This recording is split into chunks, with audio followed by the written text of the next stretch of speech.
So hey guys, welcome back to my YouTube channel. And आज की video बहुत ज़्यादा हेल्पफुल होने वाली है, स्पेशली उन लोगों के लिए जो कि एमईटी में अभी आने वाले नए नए एडमिशन लेने वाले हैं, या फिर वो रिव्यू देख रहे हैं, अभी ट्राई मार रहे हैं कि क्या क्या एमईटी में वो एक्सप्लोर कर सकते हैं और कैसा कॉलेज है ऑल ओवर।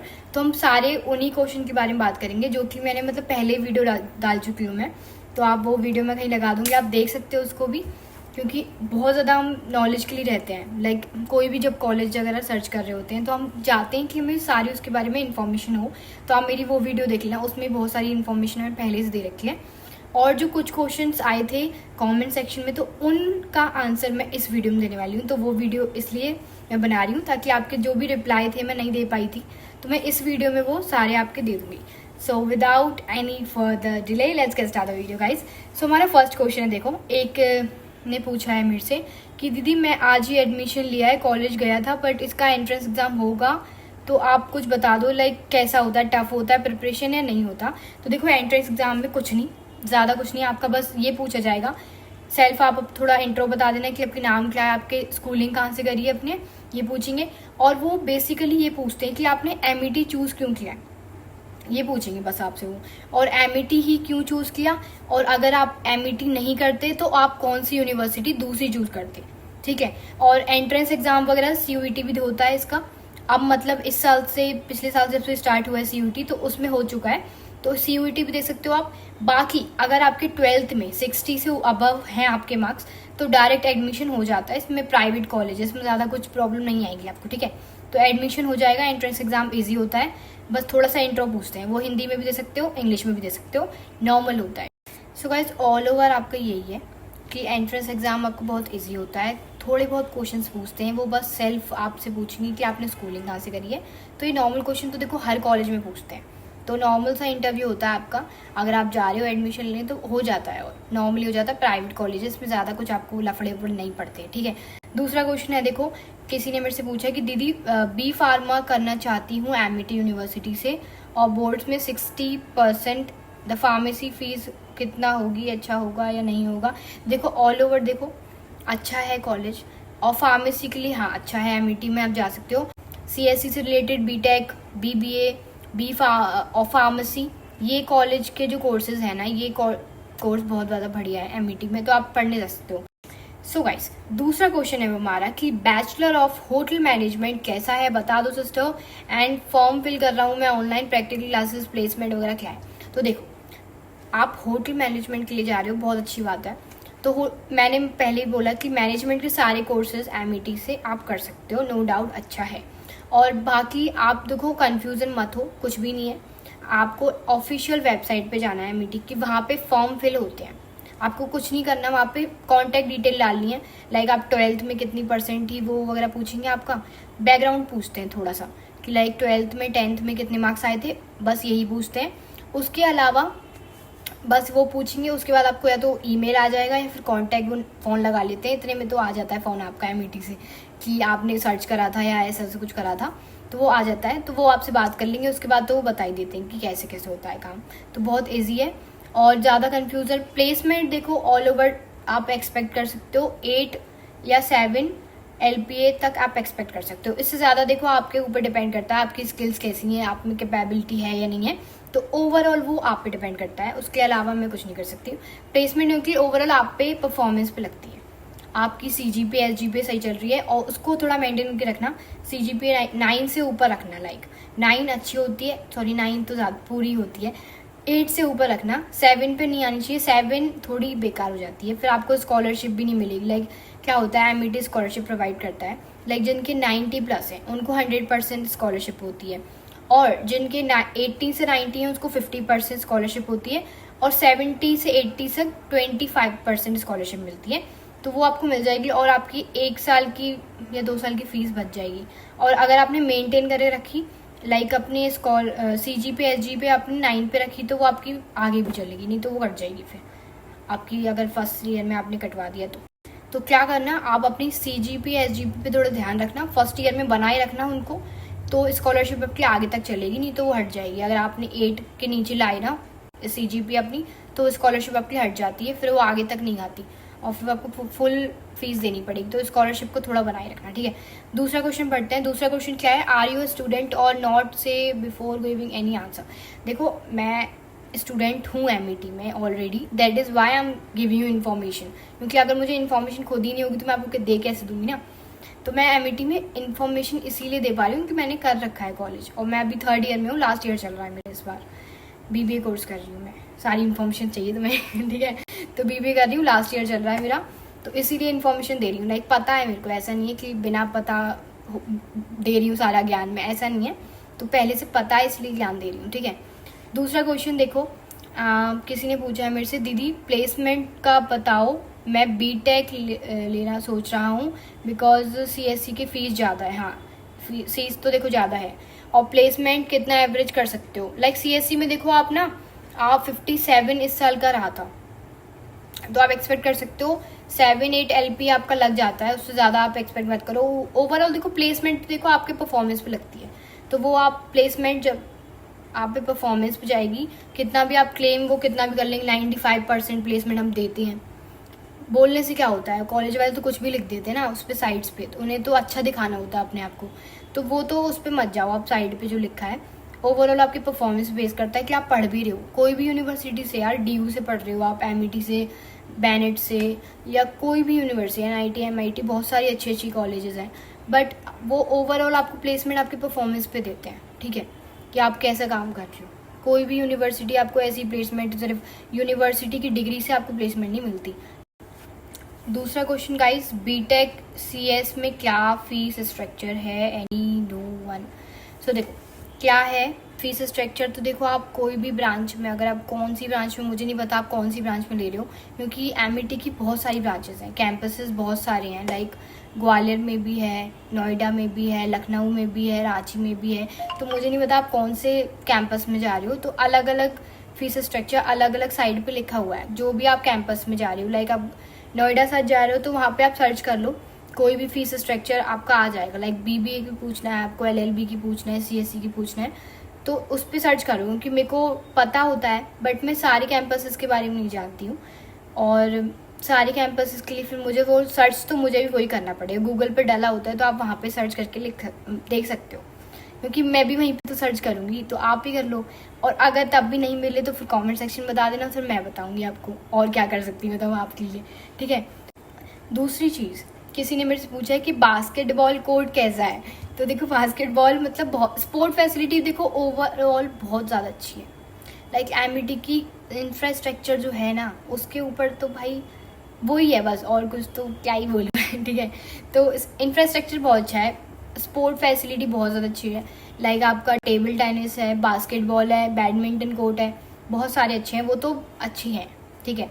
दूसरी बात, आपका दूसरा क्वेश्चन क्या है कि फ्रेंच का पेपर आप अपलोड कर सकते हो एक बार। हाँ तो मैं अपलोड कर दूंगी फ्रेंच का पेपर। और नेक्स्ट क्वेश्चन गाइस कि फ्रेंच लैंग्वेज का पेपर कैसा होता है, हार्ड है या नॉर्मल है।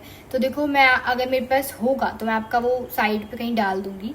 बाकी देखो फ्रेंच का पेपर बहुत ज़्यादा ईजी होता है, जो आपकी टीचर्स होती है ना, फैकल्टी होती है, वो आपको पूरी हेल्प करते हैं कि आप पास तो हो ही जाओगे, फेल नहीं होगे आप फ्रेंच के पेपर में। और एक दूसरे की हेल्प भी कर देते हैं, लाइक स्टूडेंट चीटिंग वगैरह थोड़ी बहुत कर लेते हैं, वहाँ पे हो जाती है इतनी बहुत कि आप पास हो जाओगे, ठीक है। और वो इंटरव्यू जब कुछ मतलब टॉपिक बताते हैं, मुझे भी ज़्यादा फ्रेंच आती नहीं है और मैं भी पासिंग मार्क्स ही लाती हूँ उसमें। मेरा कभी भी ऐसा नहीं है कि मैं टॉप मारा है फ्रेंच में, भाई ऐसे कभी हो ही नहीं सकता, क्योंकि मेरी मदर टंग हिंदी है और आधे से ज़्यादा लोगों की मदर टंग हिंदी या इंग्लिश ही होती है। तो ऑफकोर्स मुझे फ्रेंच नहीं आती है, और फ्रेंच ज़्यादा हार्ड नहीं होती, लाइक आपको पास हो जाओगे आप बैक नहीं आएगी आपकी, ठीक है। तो ओवरऑल आपका बैक नहीं आएगा, पास हो जाओगे। टीचरों से थोड़े बना के रखना, बस ये होता है, क्योंकि अकड़ू टीचर जो होते हैं ना, और उनसे अगर आपने बेकार बना लिया अपना बिहेवियर उनके सामने, तो वो आपको फेल भी कर सकते हैं। फिर आपको पेपर फिर से देना पड़ेगा, उसके पैसे लगते हैं चार्ज। अगर आपको नहीं पता मैं बता दूं कि आपको अगर आप बैक पेपर दे रहे हो ना, तो आपको उसके पैसे चार्ज होते हैं थोड़े बहुत, तो वो आपको देने पड़ेंगे, 1000 या 500 कुछ फीस लगती है उसकी, ठीक है। सो गाइस, दूसरा क्वेश्चन मेरे से पूछा है किसी ने कि दी आपको पता है कि फर्स्ट ईयर की क्लासेस अब से स्टार्ट होने वाली है। देखो मुझे ज़्यादा नहीं पता, क्योंकि अभी मैं 3rd ईयर में हूँ। बाकी मैं पूछ के बता देती हूँ आपको अगर मुझे पता चलता है। तो बाकी 2 अगस्त से बोल रखा है कि स्टार्ट होने वाली हैं। अगर आपको मैसेज अलग आ रहा है मेरे को मैसेज 12 अगस्त का आया हुआ है कि हमारे 3rd ईयर चल रहा है हमारा BBA का, तो हमारा 12 अगस्त से स्टार्ट है, ठीक है। बाकी अगर कोई इन्फॉर्मेशन अलग होती है तो मैं आपको बाद बता दूंगी। सो गाइस, अब हमारा दूसरा क्वेश्चन है कि हे लिसन, क्या हम एमिटी हॉस्टल में ऑर्डर कर सकते हैं अमेजोन और मिंत्रा से? हाँ, तो देखो ऑर्डर आप कर सकते हो, बस आपको क्या होगा कि आपको गेट पे या फिर कहीं पे भी आपको कार्ड दिखाना पड़ता है, लाइक, क्योंकि सिक्योरिटी वहाँ पे बहुत कड़क लगा रखी है, क्योंकि ऑब्वियस ही बात है हर तरीके के बच्चे हैं, तो वहाँ पे सिक्योरिटी इशू की वजह से आपको कार्ड वगैरह दिखाना पड़ेगा। बाकी ऑर्डर वगैरह आप ले सकते हो, अमेजोन, मैकडोनल्ड वगैरह यहाँ पे सब कुछ ऑर्डर वगैरह चलते हैं, क्योंकि लोग करते हैं यार ऑर्डर वगैरह, तो ऑर्डर के बिना रह नहीं पाते लोग आजकल। हाँ ठीक है, तो अगर आप कैब वगैरह भी कर रहे हो तो वहाँ पे आने देते हैं वो लोग, ठीक है। तो ये सब ऑर्डर वगैरह तो आपको चलते हैं, ठीक है। दूसरा क्वेश्चन हमारा, दूसरा क्वेश्चन नहीं है एक्चुअली में, ये बोला है किसी ने मेरे से कि एमिटी ग्रेटर नोएडा प्लीज़ दीदी, किसी ने इस पर वीडियो नहीं बनाया, प्लीज़ आप बना दो।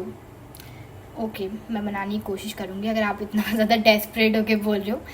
दूसरा क्वेश्चन, ठीक है, दूसरा क्वेश्चन हमारा ये है कि how can I get admission in Amity University of Gurgaon BSc nursing without any entrance? So देखो, एंट्रेंस तो ज़्यादा कुछ नहीं है, एंट्रेंस का आपको कोई भी एमिटी में नहीं है। एंट्रेंस एग्ज़ाम बस ये है कि आपका थोड़ा सा इंटरव्यू होता है, बाकी अभी CUET भी होने लग गया है। बाकी एंट्रेंस वगैरह कुछ ज़्यादा नहीं है, आपको बस 12th में ना 60+ होने चाहिए आपके मार्क्स, नहीं भी है तो हो जाता है, क्योंकि एमिटी यूनिवर्सिटी एक प्राइवेट कॉलेज है, ठीक है, इसको बात को ध्यान रखे करो। तो प्राइवेट कॉलेज में आपको ज़्यादा पंगे नहीं होते, वो एडमिशन ले लेते हैं, उन्हें बस पैसे दो आप, ठीक है। सो गाइज, दूसरा क्वेश्चन है हमारा, हेलो दीदी, I have already taken admission, so I want to know कि if I got 9 CGPA and good SGPA, so can I get a scholarship on the basis of that, please reply. So देखो क्या होगा, अगर आपके 12th में 90+ marks हैं आपके, तो आपको 100% स्कॉलरशिप होती है। 80 से 90 हैं तो आपकी 50% स्कॉलरशिप होती है, एंड 75 से 80 के अबव हैं तो आपको मिलती है वो 25 स्कॉलरशिप। तो देखो, ये नहीं है कि आप कॉलेज में जाके CGPA SGPA 9 रखोगे तो आपको स्कॉलरशिप मिलेगी, वो तो आपको 12th के मार्क्स पे बेस पे मिलती है स्कॉलरशिप, वैसे नहीं मिलेगी कि आपकी स्कॉलरशिप अगर आप 9 CGPA SGPA ला रहे हो कॉलेज में तो उस पर नहीं मिलती, आपको मिलती किस पे, आपको 12th के मार्क्स पे बेस पे मिलेगी। अगर आपके 12th में ऐसे आए हैं मार्क्स तो आपको मिलेगी स्कॉलरशिप, और अगर आप स्कॉलरशिप को मेंटेन रखो, लाइक 8 या 9 पे रखो, तो आपको स्कॉलरशिप आगे भी मिलती है। अगर आपकी CGPA SGPA 8 से नीचे आ गई तो वो स्कॉलरशिप हट जाती है, फिर वो आप मेंटेन नहीं रखी ना आपने तो फिर हट जाएगी, फिर आपको मिलेगी नहीं, ठीक है। सो दूसरा क्वेश्चन है हमारा, एडमिशन लेते लेते अटेंडेंस कम रह जाएगी ना और असाइनमेंट वगैरह भी मिस हो जाएंगे, उसका क्या सॉल्यूशन है? तो देखो क्या होता है, जैसे आप जब एडमिशन लोगे तो ही आपकी अटेंडेंस स्टार्ट होती है, उससे पहले अटेंडेंस स्टार्ट नहीं होगी। जब आप एडमिशन लोगे ना तब आपका जब से स्टार्ट होता है, पहले से स्टार्ट नहीं होता आपका अटेंडेंस। दूसरी चीज़, असाइनमेंट वगैरह का क्या है, असाइनमेंट आपको देखो मिल जाते हैं, असाइनमेंट ऐसा नहीं है कि आपको बाद में नहीं मिलेंगे बस। और अगर आप एग्ज़ाम ही छोड़ रहे हो, लाइक आपके जो UT वाले एग्ज़ाम होते हैं ना, मिड सेम वाले, अगर वो छोड़ रहे हो तो उसको आपको असाइनमेंट देने पड़ते हैं। बस वो आपकी ये है कि 15 में से आपको नंबर मिलते हैं, फिर 30 में से नहीं मिलता आपको, ठीक है। बस ये होता है कि 15 में से फिर आपको मार्क्स मिलेंगे, ओवरऑल आपको असाइनमेंट मिल जाएगा और आपको असाइनमेंट लिख के देना पड़ेगा, या फिर आपको वो एग्ज़ाम ले लेते हैं, फिर वो एग्ज़ाम कंडक्ट करवाते हैं, एग्ज़ाम लेते हैं आपका, और फिर वो एग्ज़ाम दे के आपको उसमें से मार्क्स देते हैं, ठीक है।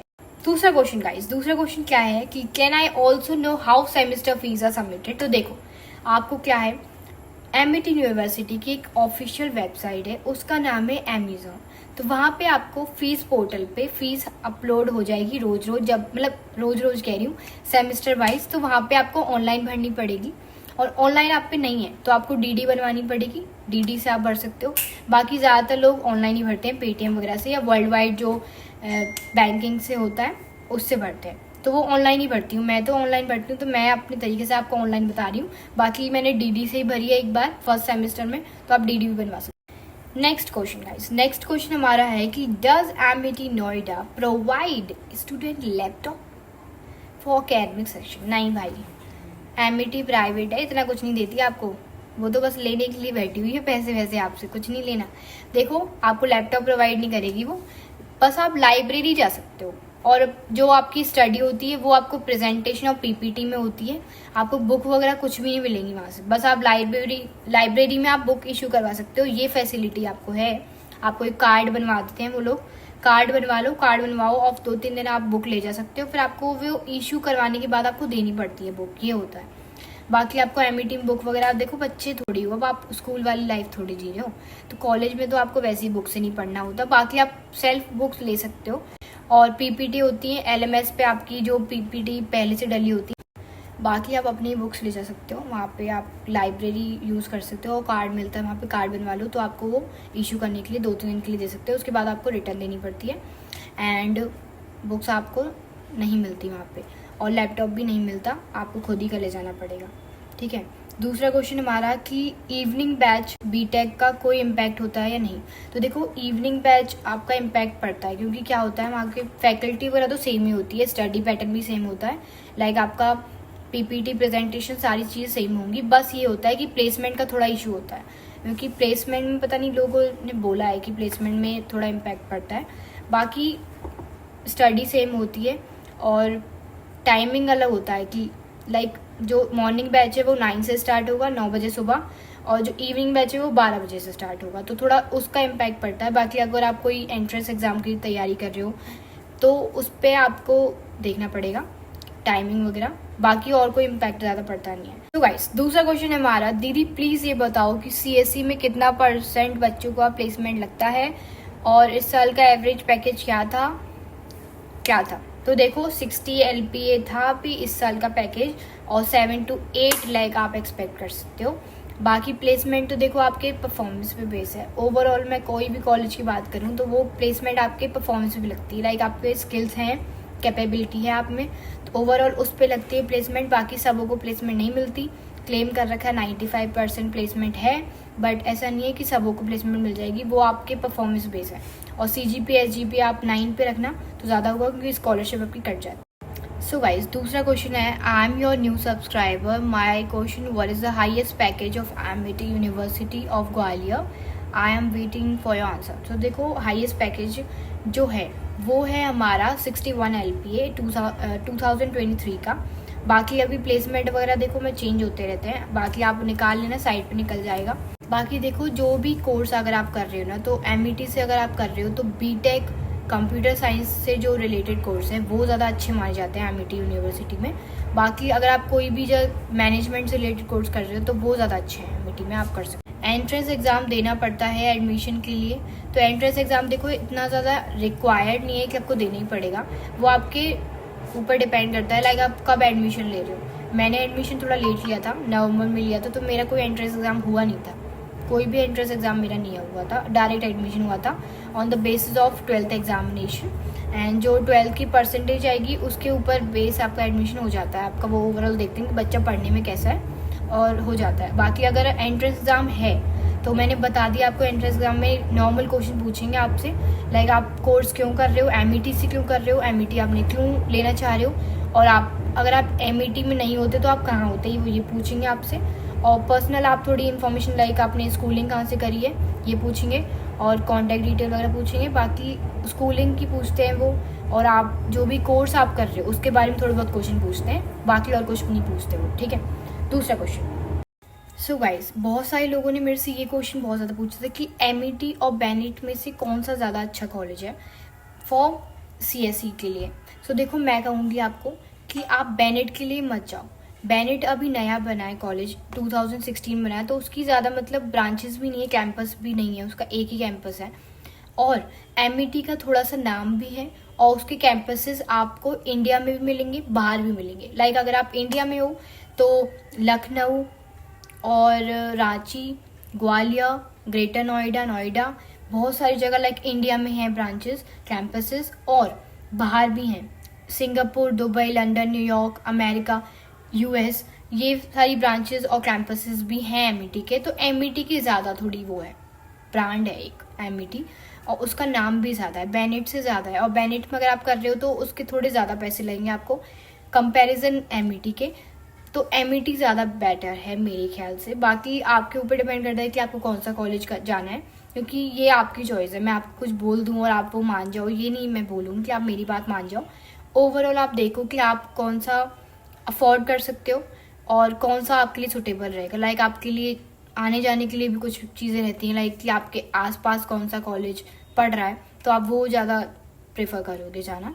तो it is depend on you guys कि आप कौन सा जाना चाहते हो। लाइक मेरे लिए MET ज़्यादा सही है बेनेट से, क्योंकि बेनेट अभी उतना ज़्यादा नाम नहीं है उसका, और थोड़ी उसके कैंपसेस ज़्यादा जगह नहीं है फैले हुए, और MET के ज़्यादा जगह ब्रांचेस भी हैं और कैंपसेस भी हैं, और उन MET का नाम भी ज़्यादा फेमस है और उसको लोग जानते हैं। तो आप MET के लिए ज़्यादा जाओ, मैं ये बोल रही हूँ। सो गाइज, अभी दूसरा क्वेश्चन मेरे से किसी ने मेरे से पूछा है कि दीदी BA इंग्लिश ऑनर्स का कितना फीस है। तो देखो हर कैंपसेस का अलग अलग, इसको अभी बचना होता है फिर। तो देखो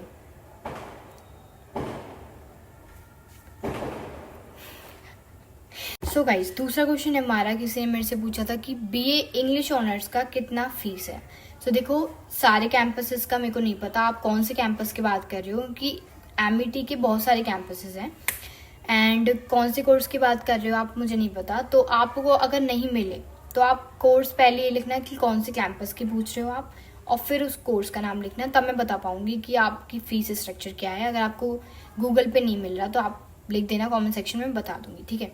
दूसरा क्वेश्चन गाइज कि इंटरव्यू किसी ने दिया था 3 जुलाई को और उसका माइक्रो साइट पे रिजल्ट अवेटेड दिख रहा है, एडमिशन हेल्पलाइन पे कॉल किया है, रिजेक्ट बता रहा है, please suggest what can I do. So देखो क्या है, इंटरव्यू अगर आपने दे दिया है तो वो 1-2 दिन अगर आपको नहीं आ रहा है तो कोई बात नहीं है, आएगा, आपका मैसेज आ जाएगा। आप मेरे ख्याल से पता है आपको पर्सनली विजिट करना चाहिए, क्योंकि आप यूनिवर्सिटी में जितना जाओगे ना उतना ज़्यादा आपको पता चलेगा इन्वायरमेंट चल के आए। ख्याल से पर्सनली विजिट करो और जितना ज़्यादा जान सकते हो ना MET के बारे में उतना ज़्यादा जान लो, क्योंकि फिर बाद में आपको प्रॉब्लम आएगी, वो ज़्यादा अखड़ता है, क्योंकि आपको फीस भर देते हो ना, फिर ज़्यादा गुस्सा आती है कि फीस भर दी, अब तो हमने क्यों आ गए हम MET। तो इसलिए विजिट करो, जितना ज़्यादा आप जान सकते हो उतना जानो मेरे ख्याल से। सो गाइस, किसी ने मेरे से पूछा था कि आपका मतलब हॉलीडे का क्या रहता है। तो देखो आप स्कूल में नहीं हो, बच्चे नहीं हो, आप कॉलेज में आ गए हो, ऐसे कोई ज़्यादा मतलब बीच बीच में सेमेस्टर वाइज नहीं मिलेंगी छुट्टियाँ। आपका जब ईयर एंड होगा ना, जब आपको मतलब 1 ईयर 3 ईयर जितने का भी आपका कोर्स है उसके ऊपर आपका ईयर खत्म होगा, जब आपको हॉलीडे मिलता है 1 या 2 मंथ्स का। अभी हमको सेकेंड ईयर में है तो हमें 2 मंथ का मिला है, इंटर्नशिप के लिए आपको जाना पड़ता है तो उस वजह से हमें 2 मंथ का पड़ा है। बाकी आपका 1 मंथ का ही मिलता है आपको, मतलब छुट्टियाँ जो आप कह रहे थे ना, हॉलीडे तो आपको ज़्यादा नहीं मिलता। और कॉलेज में बाकी सैटरडे और संडे ऑफ रहता है, तो वो वीकेंड आपका ऑफ रहता है, इनफ है उतना मेरे ख्याल से। बाकी और ज़्यादा कोई छुट्टी मतलब बीच बीच में नहीं पड़ती, होली दिवाली वगैरह की नहीं पड़ती, बीच में थोड़ी बहुत छुट्टी मिल जाएंगी आपको MET में अगर आप ले रहे हो तो। बाकी और ज़्यादा छुट्टियाँ आपको एक्सपेक्टेड नहीं है। दूसरी कुछ चीज़ें थी MET से रिलेटेड जो मुझे आपको बतानी है और आपको पता होनी चाहिए, क्योंकि अगर आप एडमिशन ले रहे हो तो देखो ये चीज़ें तो आपको पहले अगर कोई बता देना तो थोड़ा हेल्प हो जाती है, क्योंकि मैंने जब एडमिशन लिया था मुझे कोई ने बताया नहीं था ये सब चीज़ें।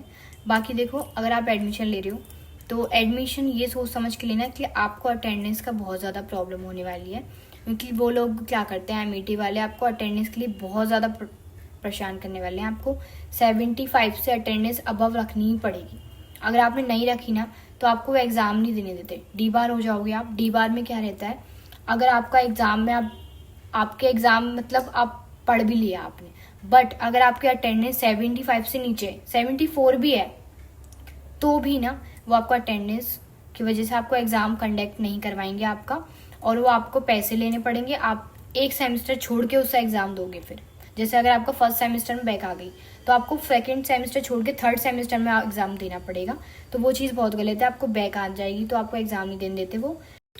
तो अटेंडेंस पे बहुत ज़्यादा ध्यान देना है आपको कि अटेंडेंस आपकी 75 से ऊपर ही हो, ठीक है। दूसरी चीज़ गाइस कि आपका जो एग्ज़ाम में ना बीच में गैप नहीं होता। अगर आप एग्ज़ाम दे रहे हो MET में तो बीच में एक भी गैप नहीं होगा। और बाकी आपको मतलब एक्स्ट्रा एग्ज़ाम होते हैं आपके, कुछ फ्रेंच का एग्ज़ाम एक एक्स्ट्रा होता है, लाइक फ्रेंच है सब्जेक्ट आपको पढ़ना ही पड़ेगा। अगर आपने मेरी प्रीवियस वीडियो देखी है तो आपको पता होगा, मैंने उसमें ज़्यादा डिटेल में बताया था। तो वो अगर आपको इसमें समझ में आए तो आप वो वीडियो भी देख सकते हो, ठीक है। तो फ्रेंच एक एग्ज़ाम होता है आपका, वो आपको देना ही पड़ता है हर कोर्स में। कोई भी कोर्स ले लो, फ्रेंच आपको एग्ज़ाम एक देना ही पड़ेगा। दूसरी बात, आपको बिहेवियर एक होता है सब्जेक्ट और कम्युनिकेशन होता है। वो सब्जेक्ट मतलब आप कोई भी कोर्स लोगे तो आपको देना ही पड़ेगा। 4 सब्जेक्ट होते हैं ऐसे। और एक होता है आपका माइनर मतलब CBCS और माइनर कहते हैं उसको, एडिशनल सब्जेक्ट होता है। लाइक आपका एनिमेशन, प्रिंट मीडिया, जो भी आप लोगे एक्स्ट्रा सब्जेक्ट होता है, आप पढ़ने के लिए लेते हो। इंग्लिश ऑनर्स वगैरह जो भी लोगे, fashion designing, print media, animation, जो भी कोर्स लोगे आपको वो एक एक्स्ट्रा, मतलब आपके 4 कोर्स एक्स्ट्रा होते हैं, सब्जेक्ट एक्स्ट्रा होते हैं, कोर्स कह रही हूँ, तो वो आपको पढ़ने पड़ेंगे। और दूसरी चीज़ देखो, एनवायरनमेंट अच्छा है, बाकी कैंटीन वगैरह आपको मिलेंगी, लाइब्रेरी मिलेगी पढ़ने के लिए, स्पोर्ट फैसिलिटी बहुत अच्छी है। बाकी स्कॉलरशिप पे ध्यान देना कि स्कॉलरशिप आप मेंटेन रखना, 8-9 CGPA SGPA रखना, ताकि आपकी स्कॉलरशिप हटे ना, क्योंकि अगर आपकी स्कॉलरशिप एक बार हट गई तो फिर आपको मिलेगी नहीं बार बार। दूसरी चीज़ गाइज, और क्या है बुराई, और क्या क्या बुराई है MIT की, तो देखो अटेंडेंस का बस ध्यान रखना, और एग्ज़ाम क्राइटेरिया और टाइमिंग का थोड़ा ये है कि आपका देखो 9 बजे से स्टार्ट होता है कॉलेज और 5 बजे एंड होता है। सो गाइज यही सारे क्वेश्चन थे। आई थिंक मैंने सारे क्वेश्चन आपका जवाब दे दिया, और तब भी आपको कुछ हो क्वेश्चन तो आप कमेंट डाउन कर देना। मैं अगर मेरे से हो पाएगा तो मैं आपको कमेंट रिप्लाई करूँगी, ऑब्वियस सी बात है, रिप्लाई करूँगी यार, ठीक है।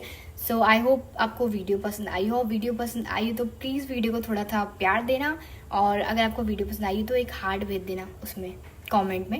And that's it for today's video guys. I hope आपको वीडियो पसंद आई हो। बाकी बाय बाय गाइस।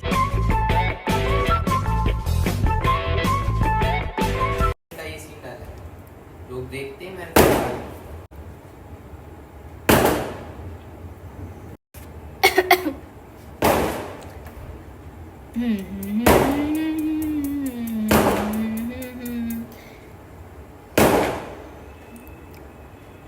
अभी फटेंगे सारे, फटाके अभी फट रहे हैं।